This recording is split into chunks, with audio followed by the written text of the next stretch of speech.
In this video, I'm going to give you the real way to rebrand your whole life. This is not going to be superficial changes. This is about a deep transformation. And here's the framework I'm going to use. And I'm going to use my iPad and draw along so you can follow along the way. So the framework goes as this. At the bottom, you have the foundation, and to the top, it's up to the details. So you will go from ignite to erase to transition and then design. Ultimately, this would lead you to the new you. And before we dive in, I just want you to know that you should only rebrand your life if you want a full change, a 180-degree change, because rebranding only should happen a few times in your life. We are aiming for a 10x more than 2x. And this is a business idea that 10x is better than 2x. We want 10 times the result. We don't want to just double. We want to create massive change. And the reason why we are committing to this is because it forces you to think bigger, to work smarter, and eventually focus on what truly matters. When you just try to double the change, it's almost like you're extending who you already are, and you're adding more to your life, and you're working more. But we're not trying to do more. We're trying to do different. And when we do things differently, you can reinvent yourself fully. And the reason why I bring in this business concept is because rebranding is kind of like a business. You have to treat yourself like you are a business. In business, it is crucial for the growth and the success of a company to go through a new rebranding every few years. And the reason why is because the world is always changing. And if you keep doing what has been working in the past, it doesn't mean that it's going to work in the future. So sometimes you need a new identity, you need new products, you need a new way of behaving because you want to thrive in this new world. The old way of doing things can keep a company stagnant and stuck. Same thing for you. The old way of you behaving could make you feel lost in life and not seeing any progress. So this is why we are rebranding your life so you can enter this process of reinvention and transformation. That's what Steve Jobs did when he came back to Apple in 1997.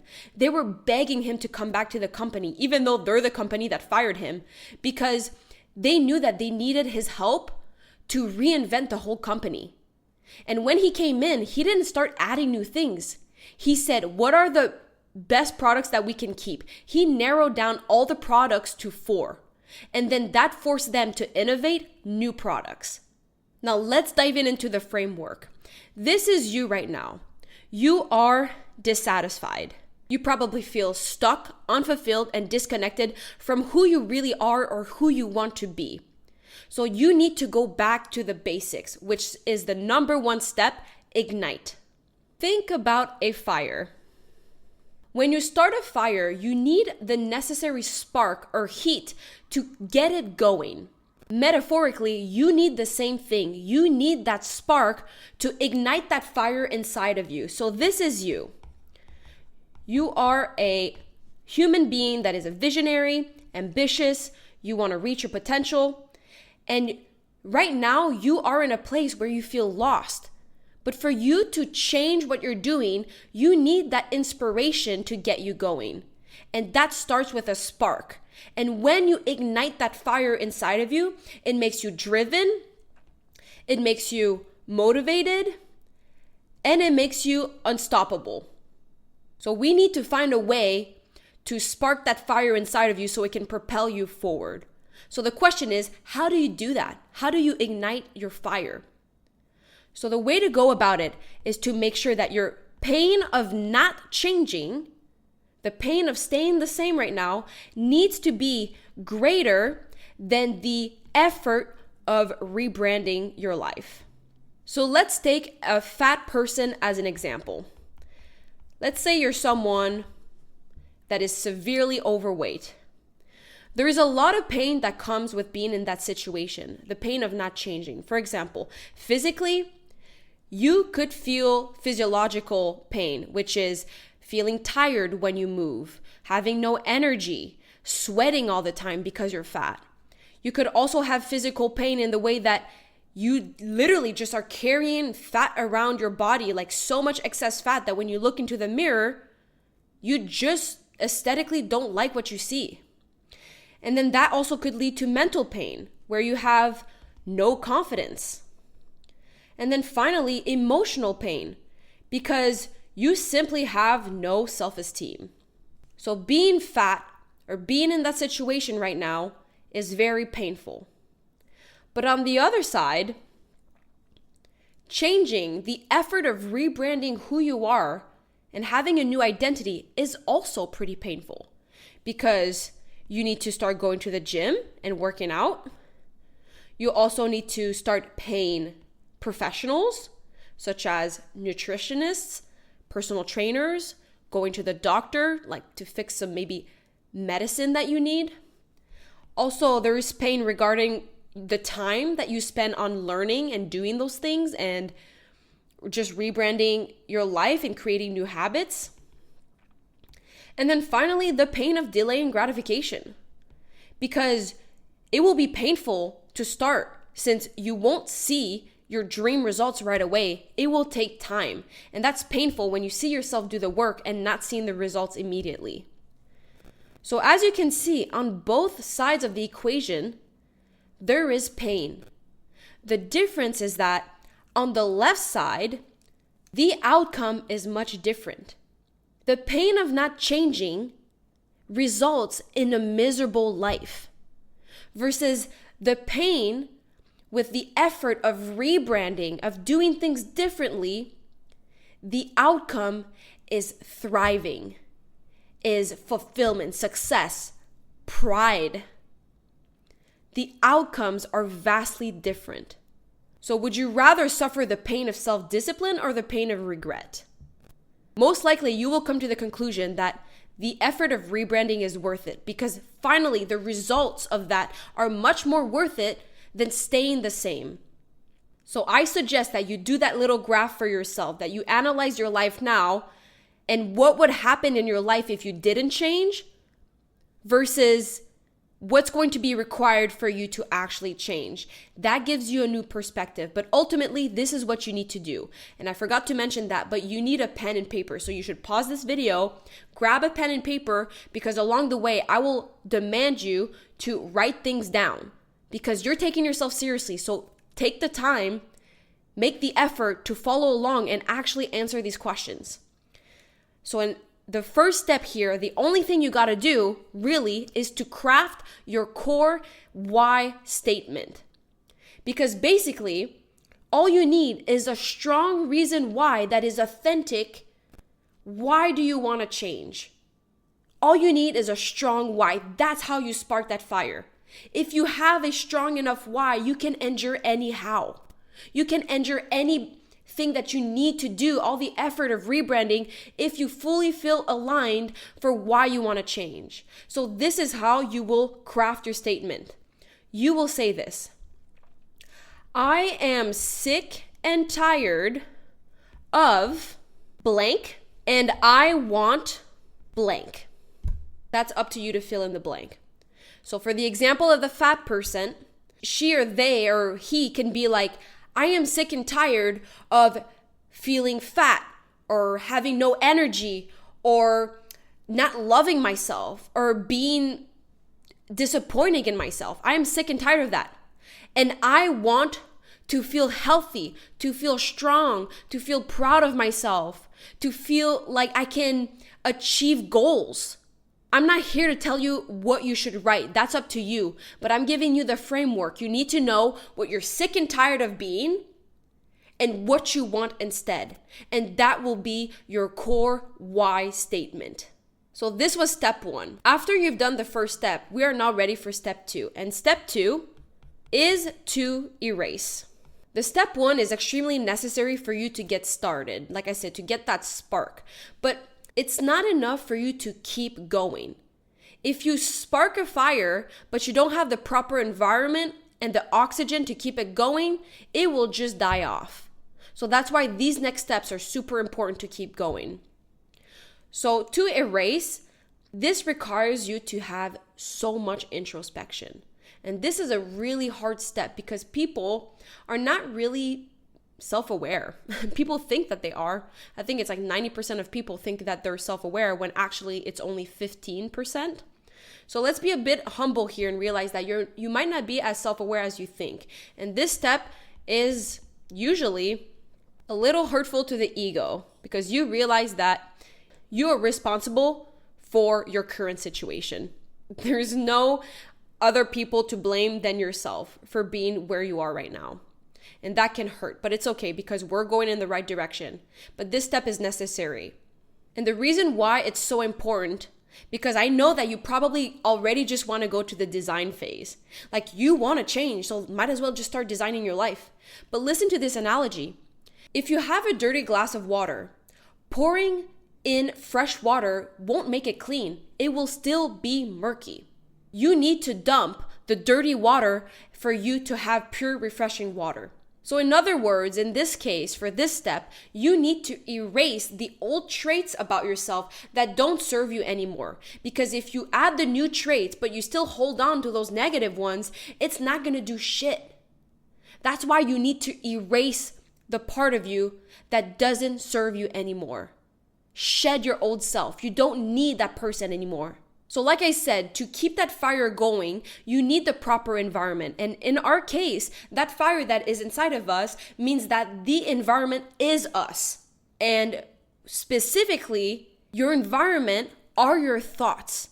What thoughts are you fueling your fire with? Because those thoughts dictate your behavior. And then your behavior dictates your reality. So if you want to change your reality, you first need to start with your thoughts. So with your pen and paper, this is what I think you should do. You should put on your left side a list of lizard brain thoughts that you have. And then on the right side, the toxic behaviors that you do to support those thoughts. So ask yourself, what thoughts do you have that hurt you, that are limiting, that aren't constructive, that are making you small? For example, you might be thinking, I'm too old to start this new thing. I'm too old to start social media. Or my family was poor, so that means that I'm meant to be poor. Or I'm so hard to love. Or I don't deserve XYZ. Or maybe you're thinking, if I was skinny, I would be happy. Those are all negative thoughts that drive negative behavior. For example, if you think that you're too old, you might not take any risks.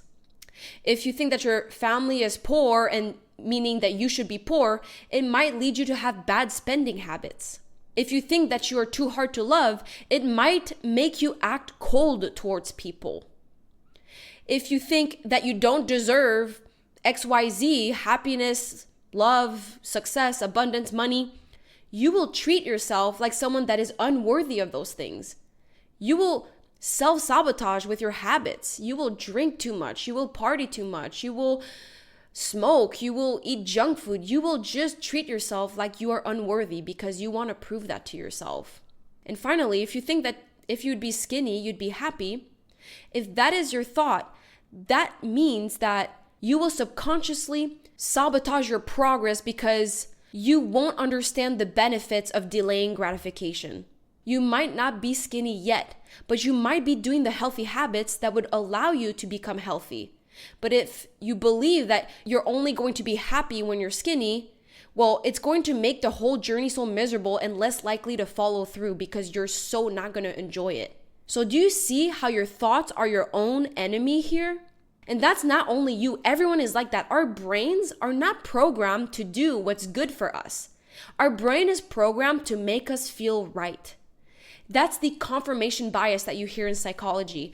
Your brain is always looking for evidence to confirm your pre-existing beliefs. So if you have all these negative beliefs about yourself, it will make sure that you act in reality to reinforce those beliefs because it doesn't want to have some confusion. It wants to waste the least amount of energy possible. So it wants to match what you think here with the outside world. So the goal for this is to increase your self-awareness because once you're more aware of your thoughts, it allows you to make better decisions. Every day you wake up and you are always faced with choices. And if you have the self-awareness to choose the better decisions that support the new version of you, the long-term goals that you have, you take your power back. And then you become the owner of your story. You write your own narrative for your future.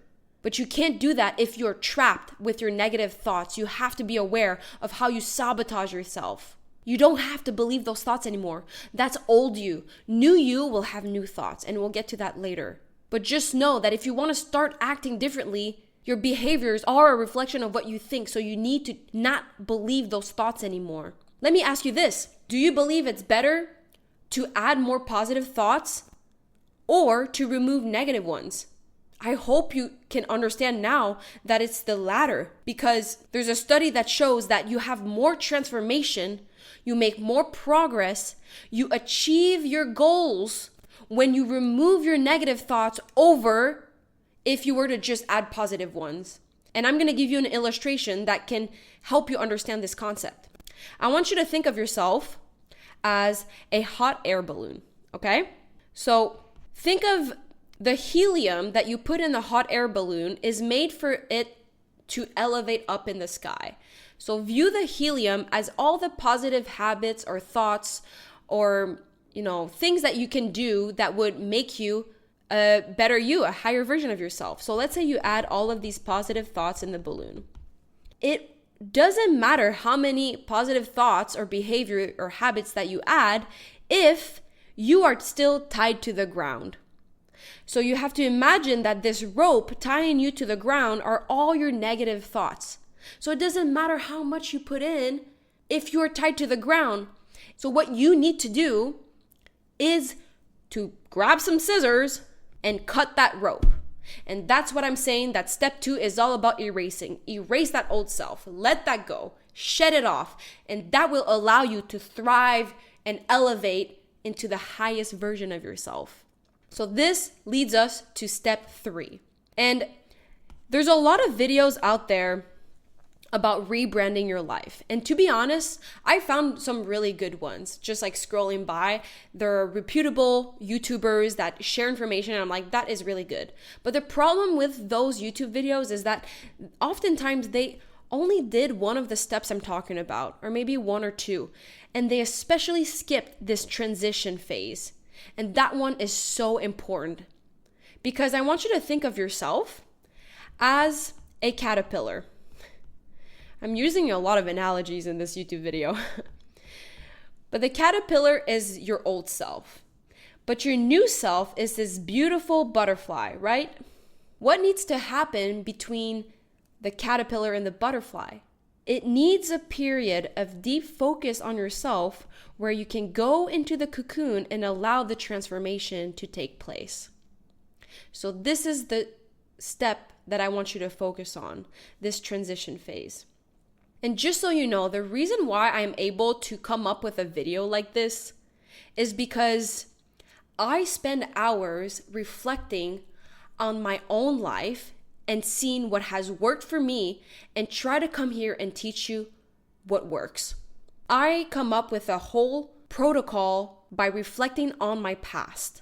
I've had a couple rebrands in my life. The most significant one that I have had was the first one I've ever made. And it was the one when I decided to go to college in the United States. If you don't know me, my name is Bianca St. George, and I'm a professional soccer player. But before I was a professional athlete, I went to college in the United States from Canada to be a Division I soccer player. But by the way, I did not know that I would become a professional athlete. I didn't even know that that was a possibility. I went to college thinking that I was going to get a really good experience developing as a soccer player and getting out of my comfort zone. But in the back of my mind, I was going to go get a degree and then go enter the workforce afterwards. And if you're like me, you grew up thinking that to be successful in life, you just had to follow the rules. You had to do well in school, get a degree, and then get a high-paying job. And that's what success meant. But the problem is, before entering college, I didn't feel confident that I would get the good grades. If good grades meant success, I felt like I was not meant to succeed because growing up, I did not have standout grades in middle school and high school. And to put some perspective, basically, I had a huge insecurity that I was stupid. I felt like I was dumb. So I was like, how am I meant to succeed if I feel like I'm too stupid to succeed? And the reason why I felt like I was not an intelligent person was because of two things. First, when I was a kid, I loved to make people laugh. I kind of viewed myself as like a jokester or like a little clown. And for some reason, it feels like if you make other people laugh, you're not necessarily the smart kid or the nerdy kid. So it felt like a conflicting identity that I couldn't be both. And also, when you make people laugh, you usually make people laugh by making stupid jokes or making self-deprecating jokes, like making fun of yourself. So it didn't really help believing that I was smart when I was feeling so rewarded for doing stupid shit. But the other reason why I felt like I wasn't an intelligent person was because I was a very athletic kid. And when you're a kid, you play a lot outside and you do a lot of sports. And because that was a natural talent of mine, I really stood out like amongst everybody else because I would just be better and more competitive than other people naturally. So that gave me the impression that if I was a smart person, it would be very easy. It gave me the message that if I was supposed to have good grades in school, I wouldn't have to work for it because that's kind of how it felt in sports. Not that I wasn't working hard, but it didn't even feel like I was working hard because it was so natural for me to give my best and to compete. So I had the impression that if I was meant to be smart, I would just naturally be smart. But then when I finished high school and I was about to enter college, I knew that I wanted to have a high-paying job. Because that's just something that a lot of people want, right? And in my mind, it was to be able to go to medical school and to become a doctor. And if I wanted to do that, I had to have the grades to be able to be accepted. But the thing is, I was never a straight A student. So what was I going to do to be able to become one? So this is when I decided to rebrand myself. I did the same steps that I'm teaching you right now. The first thing I did was to ignite that fire inside of me. I told myself, I'm sick and tired of not feeling smart, of feeling stupid, of not getting good grades, of not being recognized for my intelligence. And I want to be a nerd. I want to be a scholar athlete. I want to have recognition for my intellectual abilities.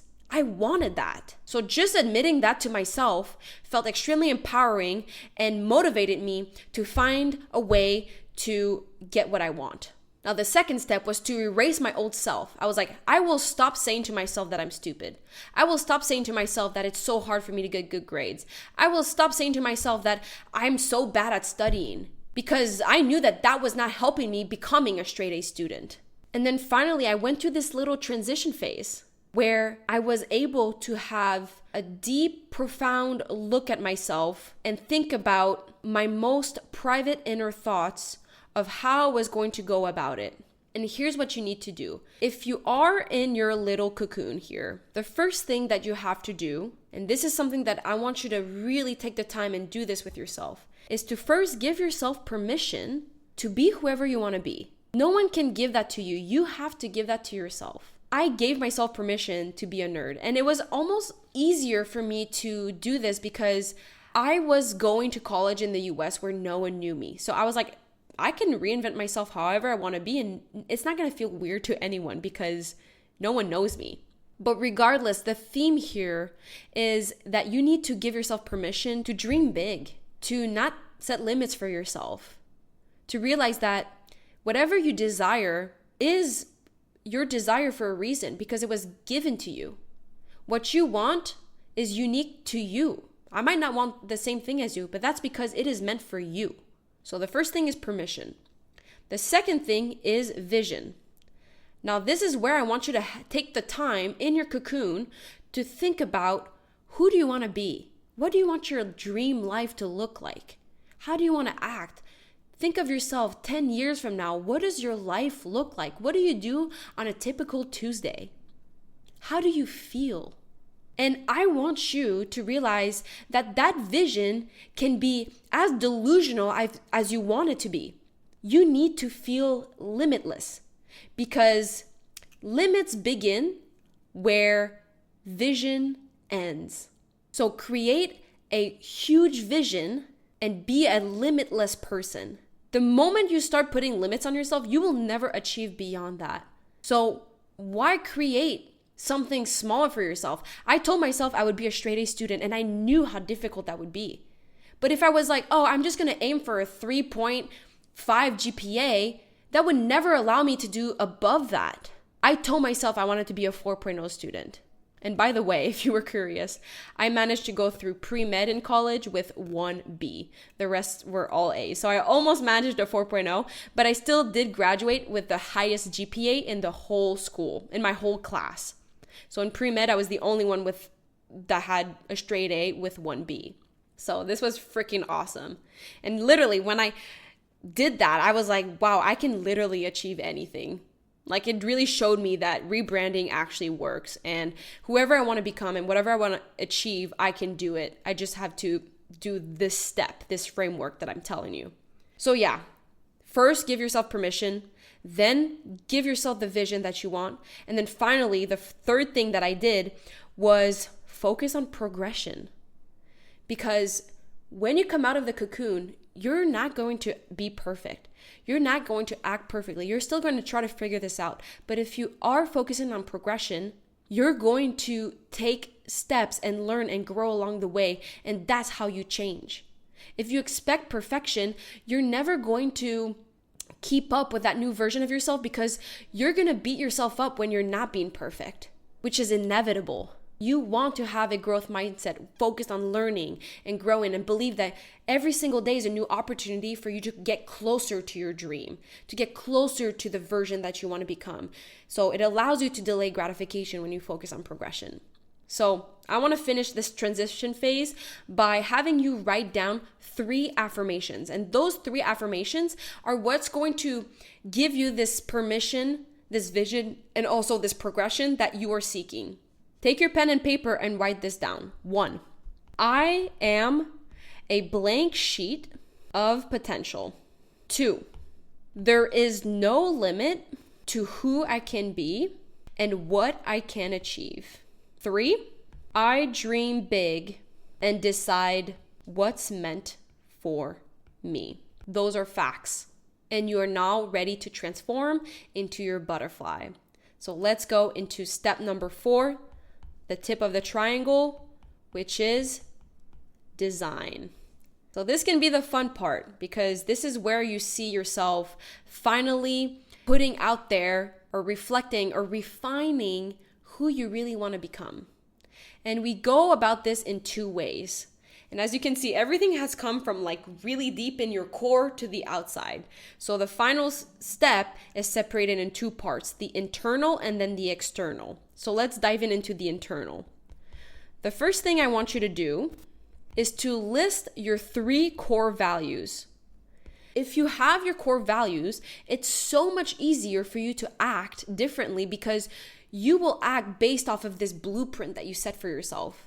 For example, let's say your core values are courage, responsibility, and open-mindedness. If you're in a situation that is challenging, that is testing you, but you know your 3 core values, meaning like you have to act upon those values. Think about courage. If you're facing a challenge, but you know that you have to live off of courage, you will face the challenge head on. You will have the courage to follow through, because you're saying right now that this is part of who you are. This is core to who you are. The second thing, responsibility, is like when something challenging is happening to you, if you feel like you are responsible, that means that you are not going to let your victim mentality take over. And instead, you're going to look at the situation and take full ownership of your life and have the ability to respond to the situation. And that allows you to make better decisions, because you're taking responsibility of your life. And finally, if you're open-minded and you're also faced in a difficult situation, if you're open-minded, you don't feel like you're stuck in your beliefs. You allow yourself to see opportunities that you would otherwise not see because of your limiting beliefs. And I love open-mindedness because this allows you to grow. And if you're here, it's because you're someone that values growth. So if you have a hard time deciding your values, I suggest that you should go on my private community where I have a list of core values with a short definition of what it means, and just read through them. And eventually you will see in your gut, you will feel the values that speak the most to you.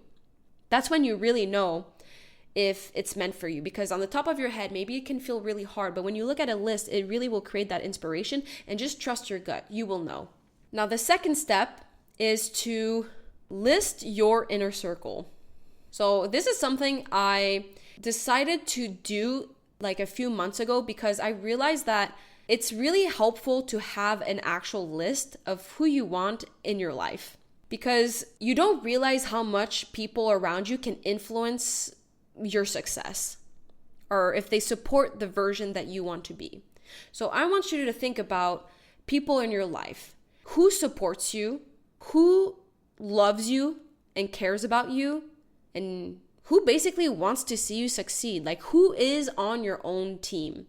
Those people should also feel like they inspire you in some way, or they just allow you or accept you to grow and change and become a new, better, higher version of yourself. Just like earlier when I said that you need to remove your toxic thoughts to thrive, it's the same thing with your friends. You need to remove your toxic friends to thrive. And even family members or people that are not going to support you in that new version of yourself. Because I know it can be a little bit overwhelming. You might start to think and you don't really know who to add. Just for some perspective, in my journal here, I have the list written down and I have 18 people on there. A third of it is my family. And those are the people that I will make sure that I nurture along my goal pursuit, because sometimes I get so focused on my goals that I feel like I isolate myself and I neglect my relationships, and it's like, what, I'm gonna get to the top and achieve success and eventually I'll be alone because I just neglected everyone? That's not what I want. I want to have people along the side of me, like that will be with me in my journey. That needs to happen if I remind myself that they are important, and I need to have that list with me.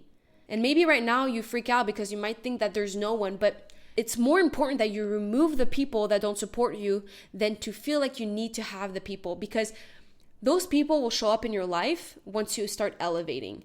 But you won't attract those people if you're being held back by all the other toxic people that you hold on into your life. Your inner circle should be the people that really support that vision that you have for yourself. That's it.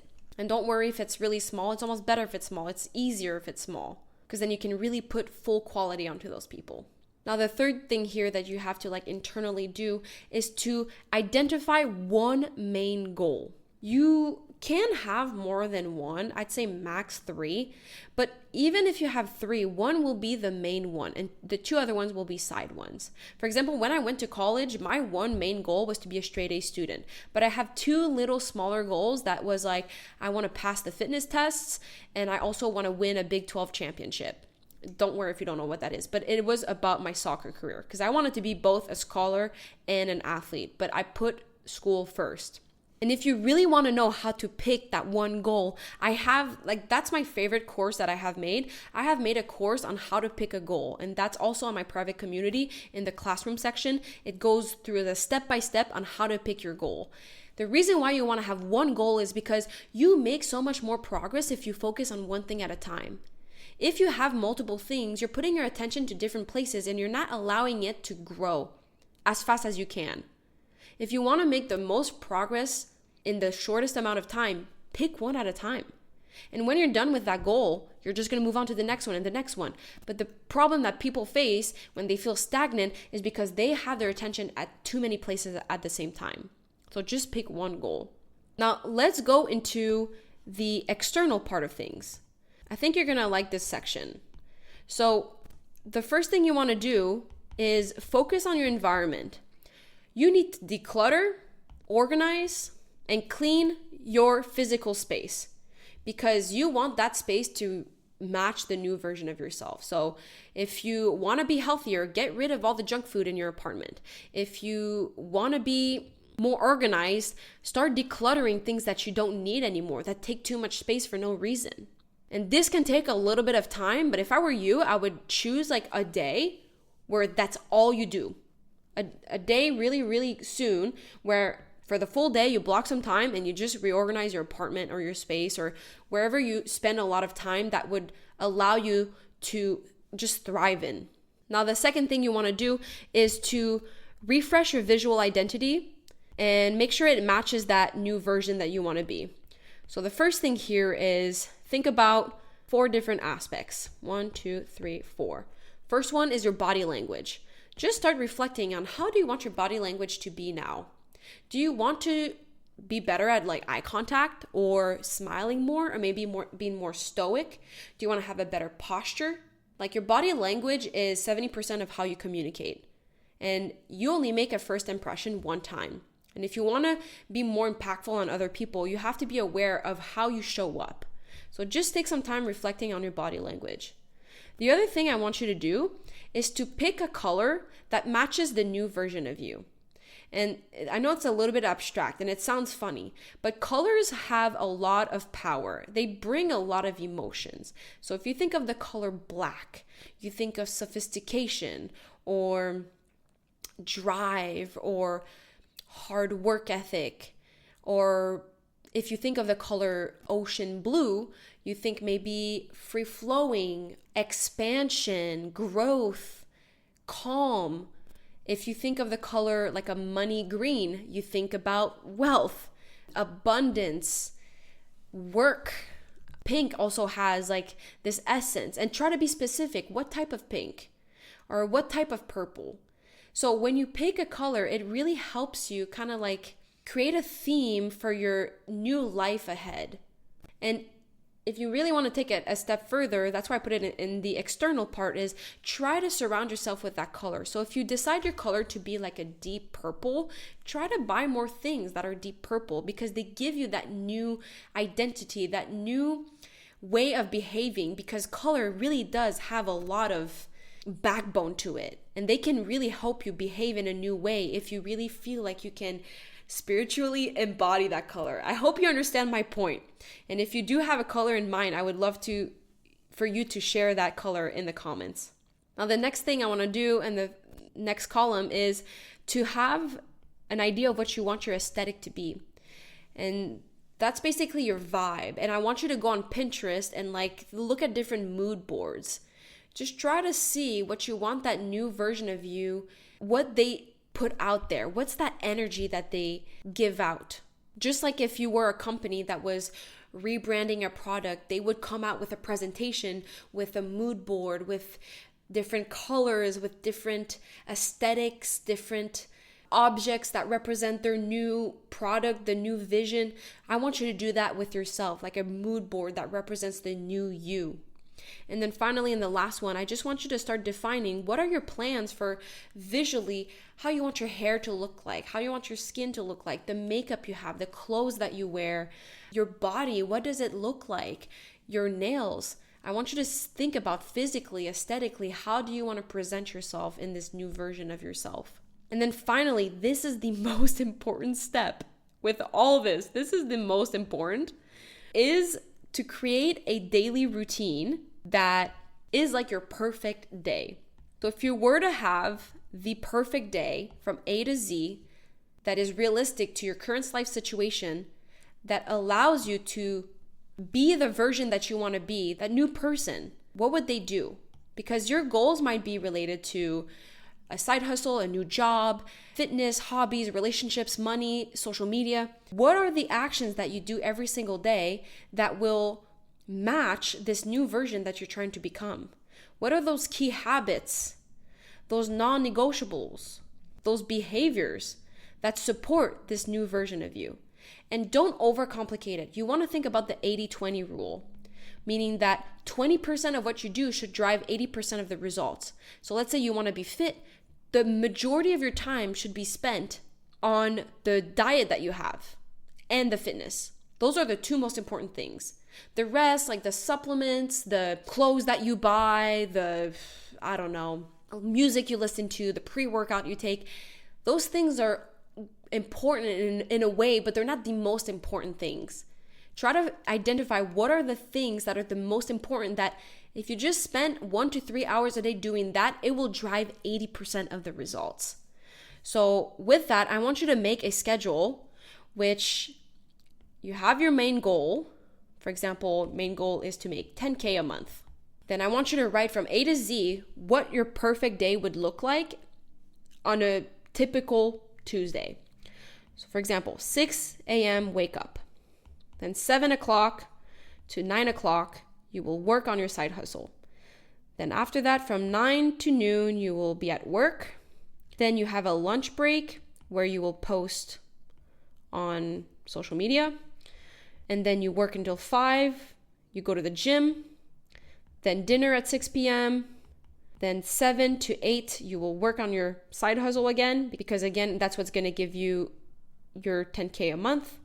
And then after that, you wind down and you go to bed around 9:30. That would be the perfect day. It's not sexy, but it's what's going to give you your goals. It's going to give you your new life. I didn't go too specific on work on your side hustle. I know it's very broad, but for you, you need to be more specific about that. It's just like, I can't give you that because I don't really know what your goals are, but you need to be very specific about the main activity that you need to do. Is it calling people? Is it responding to emails? Is it producing content? Like, what is that one thing that will drive the most results? And you have to do that in those time blocks. So I know this was a very, very big video, but altogether, this was the framework. You ignite your fire by identifying your core reason why you want to change. Then you erase your old self to remove all negative thoughts that are holding you down. Then you transition by focusing on yourself and giving yourself the permission to be a blank sheet of potential and achieve anything you put your mind to. And then finally, you design your life internally and externally to create your perfect day that aligns with that new version of yourself. Please trust that with time and patience and dedication and effort, you will see your life manifest the way that you want it to be. So I know this was a huge video packed with tons of information, and I hope you followed along the way. And if you want a worksheet that summarizes everything I said, I can give it to you, but I don't know if that's something that you're interested in.